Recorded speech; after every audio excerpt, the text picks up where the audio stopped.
ഇനി നന്ദി പറയുവാനുള്ളത് 3 പേർക്കാണ്. ആദ്യമായി പപ്പയ്ക്കും മമ്മിക്കും. ഒരു ജീവിത വിളി തിരഞ്ഞെടുത്ത് അതിൽ യാത്ര തുടങ്ങിയപ്പോഴേക്കും ദൈവസന്നിധിയിലേക്ക് വിളിക്കപ്പെട്ട പപ്പയോടും മമ്മിയോടും എങ്ങനെയാണ് നന്ദി പറയേണ്ടതെന്ന് അറിയില്ല.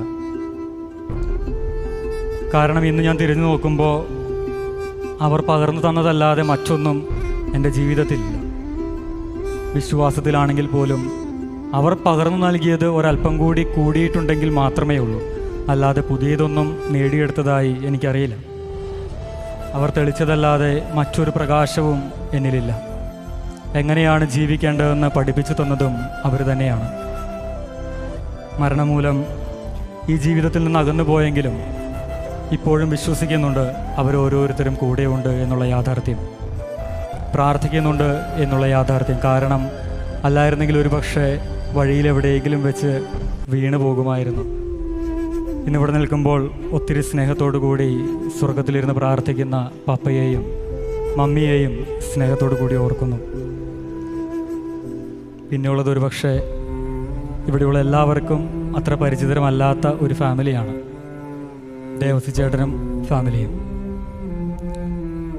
പപ്പയുടെയും മമ്മിയുടെയും മരണത്തിന് ശേഷം ഒത്തിരി കാര്യങ്ങളിൽ എല്ലാമായിരുന്നത് ആ കുടുംബമാണ്.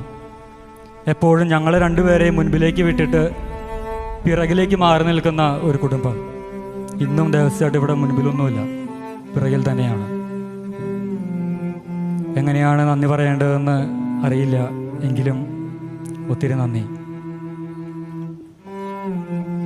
ഇനിയുള്ള ഒരാൾ ഇവിടെ ഫ്രണ്ടിലിരിപ്പുണ്ട്, എൻ്റെ അനിയനാണ്. നന്ദി പറയേണ്ടത് ഒരാവശ്യമല്ല, എങ്കിൽ പോലും ഇപ്പോഴല്ലാതെ മറ്റൊരു സാഹചര്യത്തിൽ നിന്നോട് നന്ദി പറയുവാനായിട്ട് എനിക്ക് പറ്റില്ല. പപ്പയും മമ്മിയും മരിച്ചപ്പോൾ ഒരു പക്ഷേ വേണമെങ്കിൽ നിനക്ക് പറയാമായിരുന്നു, ഇനി നിനക്കാരാ ഉള്ളത്, ചേട്ടാ ഇനി പോകരുത്, ഇവിടെ ഉണ്ടാകണമെന്നൊക്കെ. പക്ഷെ നീ അതൊരിക്കലും എന്നോട് ഇതുവരെയും പറഞ്ഞിട്ടില്ല. ഒത്തിരി വേദനയിലും ബുദ്ധിമുട്ടുകളിലും ഉറപ്പായിട്ടും നീ ഒറ്റയ്ക്ക് തന്നെയായിരുന്നു.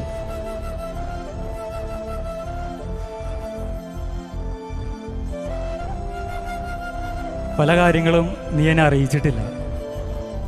പല വിഷമങ്ങളും സഹിച്ചത് നീ ഒറ്റയ്ക്ക് തന്നെയാണ്, ഞാൻ പോലും അറിയാതെ.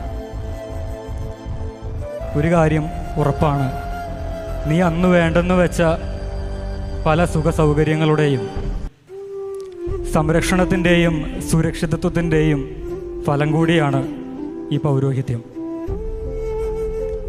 നീ സഹിച്ച ത്യാഗങ്ങളും ഈ പൗരോഹിത്യത്തിലുണ്ട്. ഞാൻ ഒറ്റയ്ക്ക് നേടിയെടുത്തതായിട്ട് ഇതിലൊന്നുമില്ല. എനിക്ക് വേണ്ടി കൂടി അധ്വാനിച്ചതാണ് നിൻ്റെ കൈകളിലെ തഴമ്പ്. അത്രയും തഴമ്പ് ഈ കൈകളിലില്ല. അഭിമാനമാണ് നിന്നെപ്പോലെ ഒരുവനെ കൂടപ്പിറപ്പായി കിട്ടിയതിൽ. നന്ദി എന്ന വാക്ക് നമുക്കിടയിൽ ആവശ്യമില്ലെങ്കിലും ഒത്തിരി നന്ദി. ഒരു കൂടപ്പിറപ്പായി ജനിച്ചതിനും ഇത്രയേറെ എനിക്ക് വേണ്ടി ഓടിയതിനും വിയർപ്പൊഴുക്കിയതിനും. പുറത്തൊക്കെ പോയി കറുത്ത് കരുവാളിച്ചിങ്ങനെ ഇരിക്കുകയാണ് അവൻ. ഇതിലധികമായിട്ട് എന്താണ് ഞാൻ നന്ദി പറയുക? പ്രാർത്ഥനയിൽ പ്രത്യേകം ഓർക്കണം ഞങ്ങളെല്ലാവരെയും വിശുദ്ധിയോടുകൂടെ ജീവിക്കുവാൻ, വിശ്വാസത്തിൽ അധിഷ്ഠിതരായി വളരുവാൻ. ഇന്ന് ഇതിനെല്ലാത്തിനും ശേഷം നമുക്കെല്ലാവർക്കും എൻ്റെ പൗരോഹിത്യത്തിൻ്റെ ഓർമ്മയ്ക്കായിട്ട് ഒരു കാർഡ് കിട്ടും. അത് 2-3 എണ്ണം മേടിച്ചോ. അതിൻ്റെ പിറകിൽ ഒരു കാര്യം എഴുതിയിട്ടുണ്ട്, പാഴാകാത്ത പരാജയമാകാത്ത പൗരോഹിത്യം ജീവിക്കുവാൻ എനിക്ക് വേണ്ടി പ്രാർത്ഥിക്കണമേ എന്ന്. പ്രാർത്ഥിക്കണം നിങ്ങളെല്ലാവരും. ഇവിടെയുള്ള എനിക്ക് വേണ്ടി മാത്രമല്ല, ഇവിടെയുള്ള എല്ലാ പുരോഹിതർക്കും വേണ്ടി. ഞാൻ ആദ്യം പറഞ്ഞില്ലേ, ദൈവത്തിൻ്റെ വിജയമാണ് ഓരോ പുരോഹിതനും പൗരോഹിത്യവും. ദൈവത്തിൻ്റെ പരാജയമാണ് ഓരോ പുരോഹിതൻ്റെയും പൗരോഹിത്യത്തിലെയും വീഴ്ച. ഒരു പുരോഹിതനും ഇനിയുള്ള നാളുകളിൽ പരാജയപ്പെടരുത്.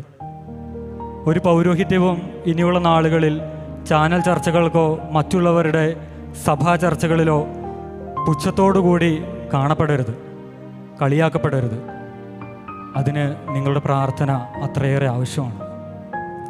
ഞാൻ ഇന്ന് ആരംഭിച്ചിരിക്കുന്ന ഈ പൗരോഹിത്യത്തിൽ എനിക്ക് മുൻഗാമികളായിട്ടുള്ളവരാണ് ഇവിടെയുള്ള എല്ലാ പുരോഹിതരും. അവരെ പോലെ വിശുദ്ധരായ വൈദികനായി തീരുവാൻ, വിശുദ്ധിയോടുകൂടെ ജീവിക്കുവാൻ നിങ്ങൾ എനിക്ക് വേണ്ടിയും ഇവിടെയുള്ള എല്ലാ പുരോഹിതർക്കു വേണ്ടിയും ഇനി അഭിഷേകം ചെയ്യപ്പെടുവാൻ പോകുന്ന എല്ലാ പുരോഹിതർക്കു വേണ്ടിയും പ്രത്യേകം പ്രാർത്ഥിക്കണം.